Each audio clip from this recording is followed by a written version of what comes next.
We take you now to the 22,000-acre airport fire burning in Orange and Riverside counties, prompting evacuation orders.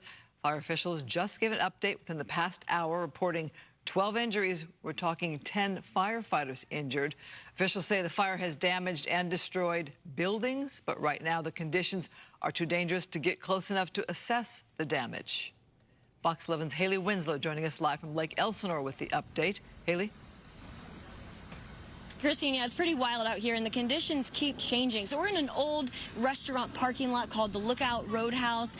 Overlooks Lake Elsinore, and it's hard to pick up on camera, but the smoke out here is so thick, especially when the wind shifts, as it just did. It's part of what's called the Elsinore effect, and it drastically is affecting this fire. Fortunately, they have this massive water source, this lake right here, which they're utilizing.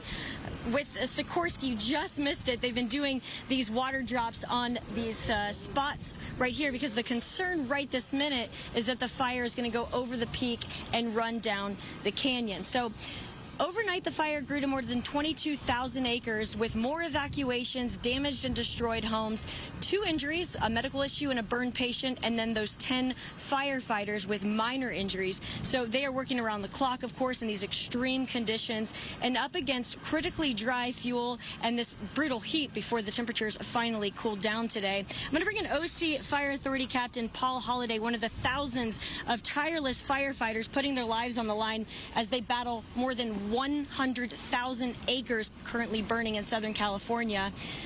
So first of all, I want to kind of echo what your team said in that press conference at 4 p.m. that you can't help but reflect today on not only the 343 firefighters who lost their lives 23 years ago in 9/11, but also the 6 firefighters who lost their lives in the path of this fire in the 1959 Decker fire.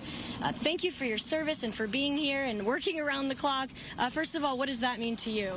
Yeah, it's kind of a somber day for us. 9/11 is always a day that we stop and remember the sacrifice made by everybody in the country that day, but particularly those first responders at the World Trade Center, at the Pentagon, and in Philadelphia. And then particularly for us today, working this fire, the Decker fire and the firefighters that we lost there in 1958, which happens to be in the exact area we're in. I was up at the memorial there just a few minutes ago, and the fire burned right through that same exact location as that fatality fire in 1958.